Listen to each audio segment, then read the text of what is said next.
A Visit from St. Nicholas. Written by Clement Clarke Moore, 1779 to 1863. Narrated by Ginger White. 'Twas the night before Christmas, when all through the house not a creature was stirring, not even a mouse. The stockings were hung by the chimney with care, in hopes that St. Nicholas soon would be there. The children were nestled all snug in their beds, while visions of sugar plums danced in their heads.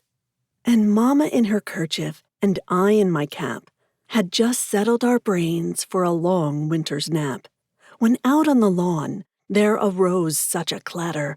I sprang from the bed to see what was the matter.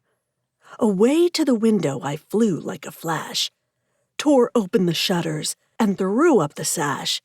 The moon on the breast of the new-fallen snow gave the luster of midday to objects below, when what to my wondering eyes should appear but a miniature sleigh and 8 tiny reindeer, with a little old driver so lively and quick, I knew in a moment it must be St. Nick. More rapid than eagles his coursers they came, and he whistled and shouted and called them by name. Now Dasher, now Dancer, now Prancer and Vixen, on Comet, on Cupid, on Donder and Blitzen, to the top of the porch, to the top of the wall, now dash away, dash away, dash away all, as dry leaves that before the wild hurricane fly, when they meet with an obstacle, mount to the sky. So up to the housetop the coursers they flew, with the sleigh full of toys and St. Nicholas too. And then, in a twinkling, I heard on the roof the prancing and pawing of each little hoof. As I drew in my head and was turning around, down the chimney St. Nicholas came with a bound. He was dressed all in fur from his head to his foot, and his clothes were all tarnished with ashes and soot. A bundle of toys he had flung on his back, and he looked like a peddler just opening his pack. His eyes, how they twinkled, his dimples, how merry.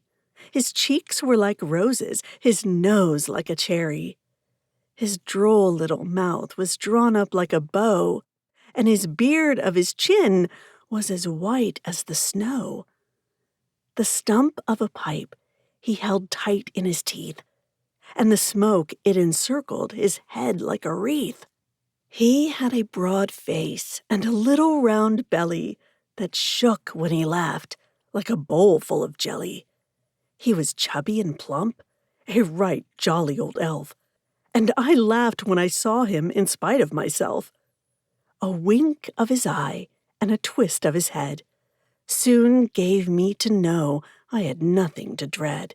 He spoke not a word, but went straight to his work, and filled all the stockings, then turned with a jerk, and laying his finger aside of his nose, and giving a nod up the chimney he rose.